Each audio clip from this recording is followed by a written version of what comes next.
may not be suitable for all audiences. You know something? I guess everybody just don't listen to what I say. Art 101 with Mr. Burgher.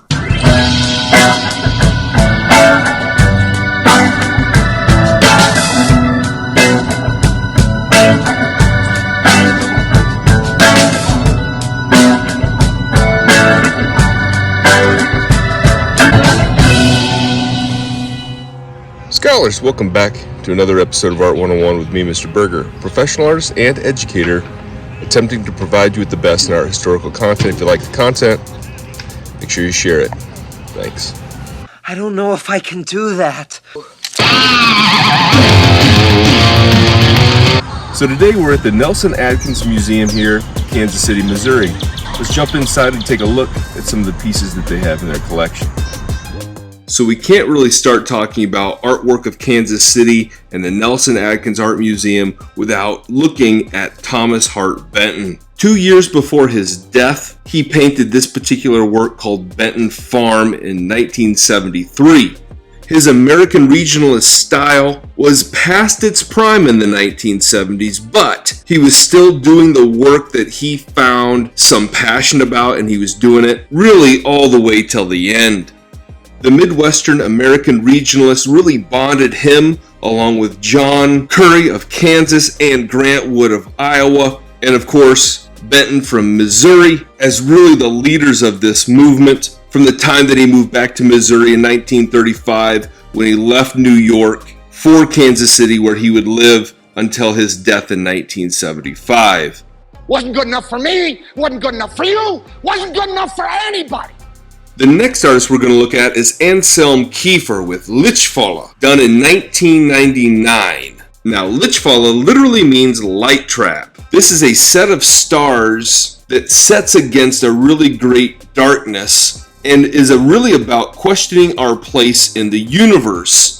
We see the numbers and the stars next to them as they're identified, but Anselm Kiefer's artwork is oftentimes connected with World War II history in that he creates artworks that focus on German landscapes, German culture, mythologies, German history, and things like that, and this particular work is no different. The numbers are not completely unlike those that were used or tattooed on the victims of the Holocaust. And in the center we see this rat trap, and inside of it we see the shards of numbers on glass referring to a couple of different things simultaneously. Number one, it's referencing a black hole, but also referencing the destroyed Nazi concentration camps.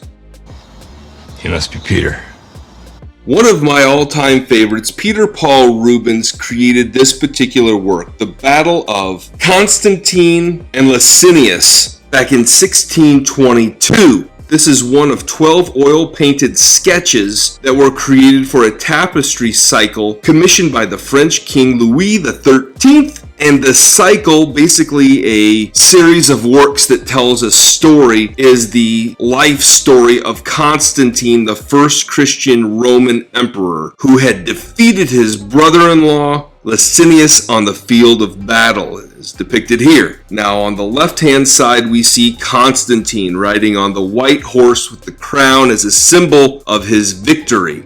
And over here we see Licinius with the helmet and shield. Now, if you're really being observant as you look at this, you'll notice that everybody in the painting is left-handed, and that is because it was used as a tapestry. So this particular painting would have been created into a mirror image to create that final tapestry, and so it would have been woven from behind, and then when placed right side up, all of the particular individuals would have looked right-handed. Kind of an interesting little note there. The landscape changed. Paul Cézanne would start his career in Paris, France. Most people probably recognize that. However, that's not where he's from, and that's not where he ended up. As a matter of fact, one of his favorite places to paint was right here in this spot in Aix-en-Provence in southern France, where he had depicted this scene of Mont Saint-Victoire In over 25 paintings, he explored this majestic mountainscape, and he had done it in several different styles and different methods. And here we see a very proto-cubist method. He wasn't really mixing the colors. You see patches and blotches, this kind of weird patchwork of blues and greens and oranges all put together, and it allows your eye to do the blending and the mixing of the colors. And this type of work, this simplified landscape of geometric patchworks with the small parallel brush strokes, is what made Paul Cézanne the major catalyst to the beginning of George Braque and Pablo Picasso's development of what would become known as Cubism. What? What? The Nelson-Atkins Museum has quite a collection of Egyptian artifacts, and one of those items is a mummy, a bona fide, wrapped up bundle of human remains. Why on earth would a museum put a mummy in it?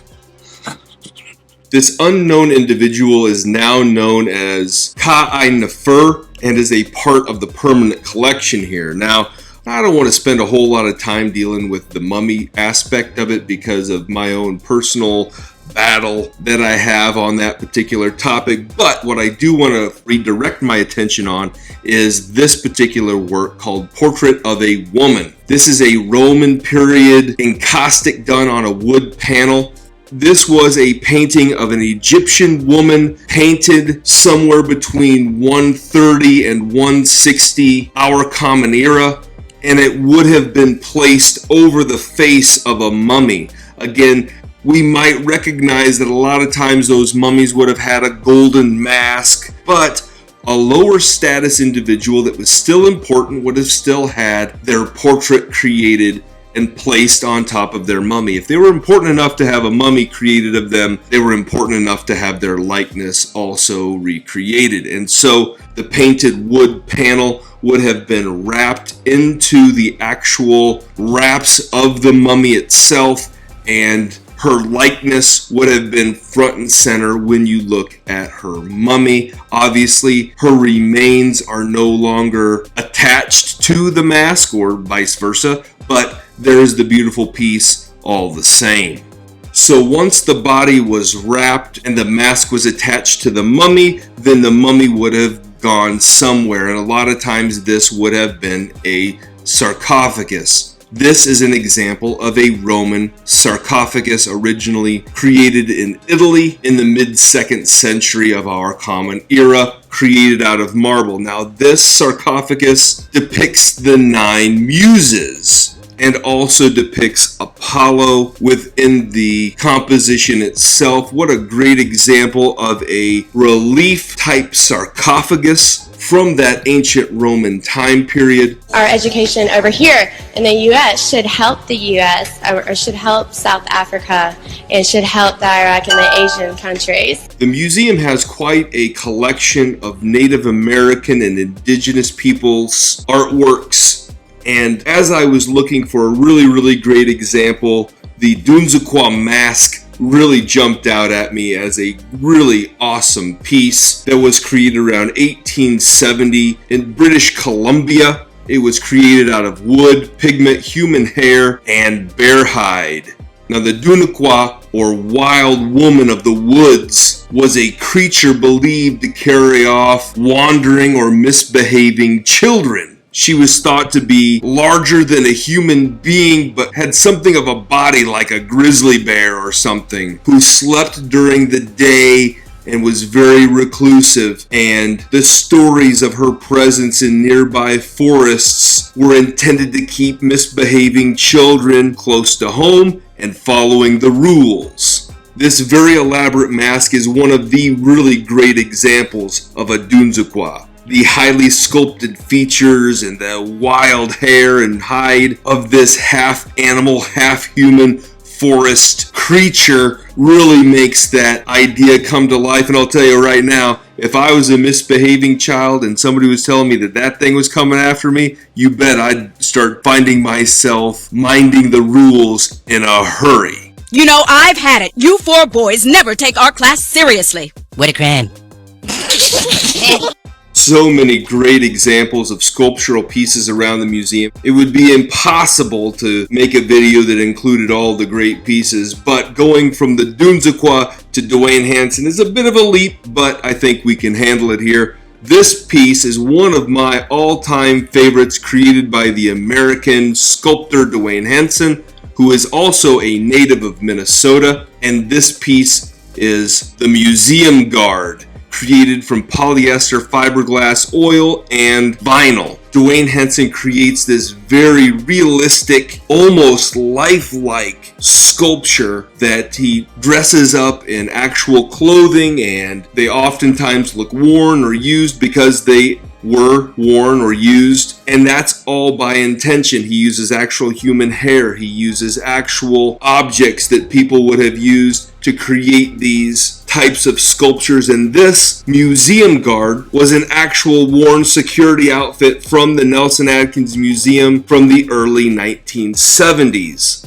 And so if you put yourself back in that time period when this was created in 1975, you could have walked around the museum and all of a sudden just seen a museum guard just standing there perfectly still like a statue, because he actually was a statue, which is absolutely incredible and one of my favorite pieces in their contemporary art collections.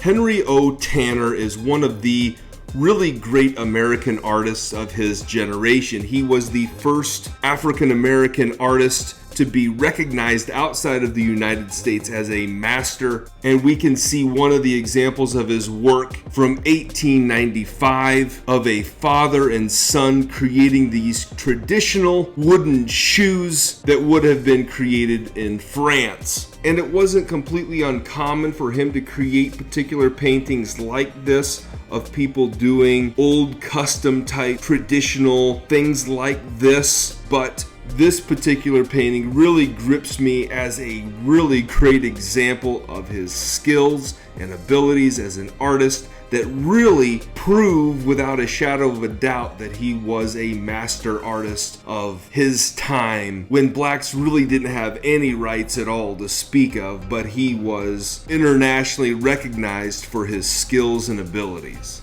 50 years is short in real time, but long in cultural time. The Nelson-Atkins Museum also has quite a collection of photographs. There are photographs from the very beginnings of photography and continue on to more contemporary examples, but this one by Alexander Gardner of a Union soldier and horse from about 1862 to 1865, and it really shows Alexander Gardner's role as a photographer during the American Civil War. Now, if you watched my videos on Matthew Brady, you might recall that Alexander Gardner was a gallery director for Matthew Brady, who was the primary photographer during the American Civil War. And Gardner was one of those individuals that was out in the battlefields helping to capture those photos of the American Civil War, bringing those ideas back to other parts of the country where the action wasn't really taking place, but all the same, all of that ability to go off on your own had to start with really solid training, which he got during the American Civil War underneath the tutelage of Matthew Brady in his studio, and photos like this. Why don't you take a picture? It'll last longer.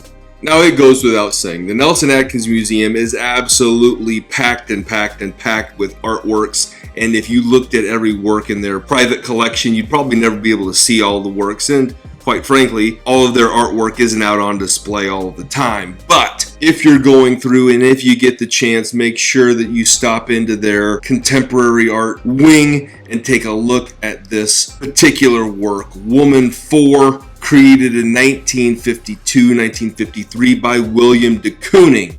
We see the bulging eyes and other appendages of this female figure with the big scary smile and all of the popping colors that we would expect from a Willem de Kooning painting.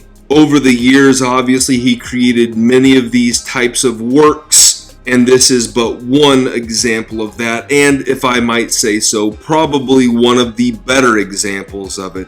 We see the layers of paint and pigment and material that goes into creating this. It's not just a flat paint by number. It's not a simple silk screen. It's not a slapping down of one layer of material. It is a slow, steady buildup of color and information that allows this painting to really develop the way that it does and give it the character that it has.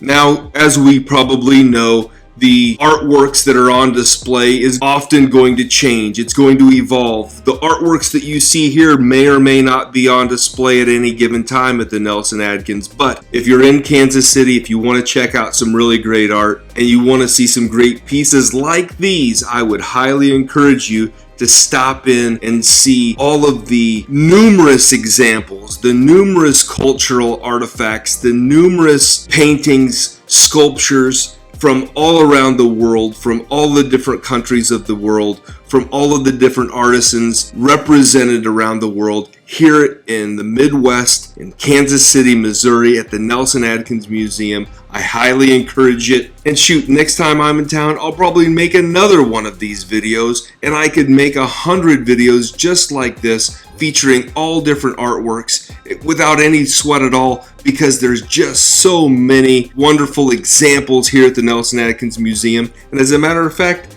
in the not too distant future, we've got other ones in the works, so stay tuned for that.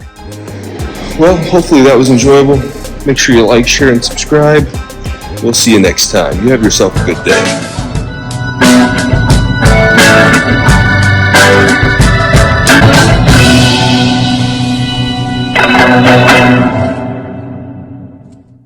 Oh, I just made a giant masterpiece for all the greatest